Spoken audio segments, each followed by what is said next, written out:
the farmers can actually get paid for what the quality is that they've produced. If they can get paid on time, they have a more incentive to think in a commercial way. There was a problem. There was a need. I was interviewed in May 2008 by the Financial Times saying, look at what's happening on oil, look at what's happening on global commodity prices. You know, how the heck do you think you can launch an exchange in Ethiopia? We have traded to date about 3 billion birr of trade. We have traded almost $300 million without a single payment default. To make this possible, to break the kinds of ground and barriers that we have done, has been a labor of love. We raised $24 million to do this project. The Indian newspapers quoted the Ethiopian example in 2008, saying India should have learned from Ethiopia that for a poor developing country, having a spot market combined with a futures market is the sensible way to set up an exchange. It's not Eleni's project, now it's the country's project. I am so humbled and awed by the last 18 months of my life and where God has taken me. And really, as much as I love what Eliab said, I'm not the subject of this documentary. I think it's the idea behind and the dream behind what you're going to see that's really the subject of the documentary. I think what this documentary or this film is about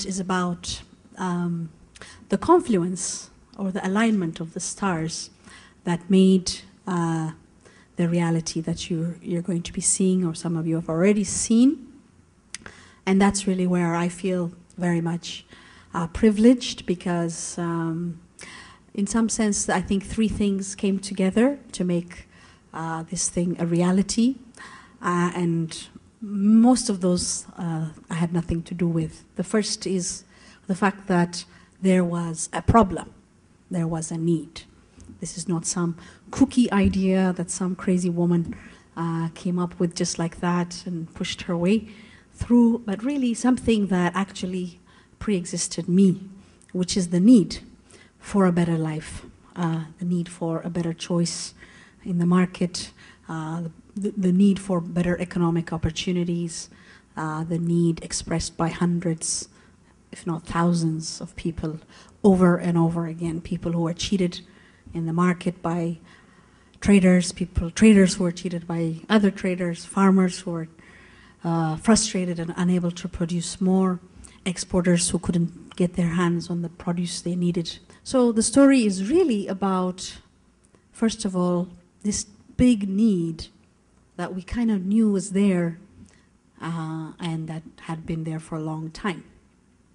The second, I think, factor, which you'll see very well portrayed in the film, again, having nothing to do with me, is the expression of a will or commitment at the very highest level of government to find a solution. In many countries, what we simply don't see is that not only is the need or the problem there, but the will to do something about it and the commitment to do whatever necessary to make it happen to be in place in Ethiopia.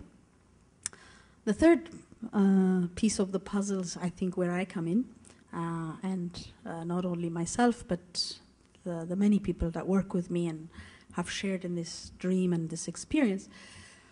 The third part is to bring knowledge, the solution. So we know there's a need, we have the will to make it happen, to make a solution happen, and the third part is to find the means. And for that, really, I have been very lucky, having started as a researcher, and therefore in the business of asking questions and trying to learn, to be able to be given the space to learn and learn and learn, look at what the Chinese did, look what the Indians did, and take all of these lessons and distill them into something meaningful for my country, our country. And I think really that's, for me, what has been probably and will be the highlight of my career as an economist and as an analyst or thinker, is to be able to take these lessons and then apply them to a real problem in a country where there is a commitment to do something. So I think that what you're going to see in the film, or if you've seen it, what you will see, is that this is really the story of hope, that ideas can be nurtured and grow. It's also a story that goes way beyond me, and I used to struggle with Eli and Hugo all the time about making it less about me and more about the ideas and the exchange itself. And I think we have somewhat of a balance, although I would probably still feel and do feel that it's too much about me. But I hope that you're getting the sense that really the point is really what we're trying to achieve. We have more than 160 people in our company, ECX, which is an autonomous company, independently managed, operating on its own revenue, completely self-sustaining. To date, we have 496 private sector members who have bought membership seats like any exchange in the world. They are seat owners on the exchange. These are permanent trading rights. We have traded to date about 3 billion birr of trade, primarily in coffee, but also in wheat, maize, and beans, as well as recently in sesame. We have traded almost $300 million without, to date, a single payment default, without a single delivery default, without a single trading order entry error. And I think that, to me, is what really all this is about. We're also a financial institution. We transact about 50 million birr daily on a T+1, so day after trade we clear within 12 hours of the trade. All payments are cleared anywhere in the country, so anybody with a bank account will be paid as a seller within a few hours after trade.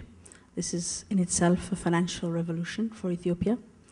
In fact, to establish this payment system, we had to have in our own law an article that doesn't exist anywhere else, which is to have recognition of electronic data signature.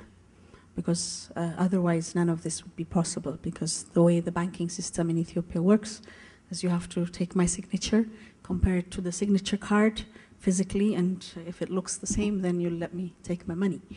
So obviously that's not how we're going to be transacting millions and millions of dollars daily. So we have revolutionized the financial sector in some sense, alongside the IT system. We transmit in less than 4 seconds data on market prices traded on the floor, live to 16 sites, soon to be 40 sites around the country, in a country where, as you know, telecommunications is very weak. So to make this possible, to break the kinds of ground and barriers that we have done, has been a labor of love. And it's gone far, far beyond me. It's meant 14-hour days and weekends for virtually all of our staff who are passionate about what we're doing, who believe that what they are doing and we are doing is really bringing about change very fundamentally for Ethiopia as a whole. So that love, I think, transcends the weekly paycheck. We're not in it for the money, we're in it because we believe that change is possible. And so if there's anything I would like to take from this, from this film for you, it's simply that change is possible. That each one of you in this room has great ideas and things you can do, and you can do them.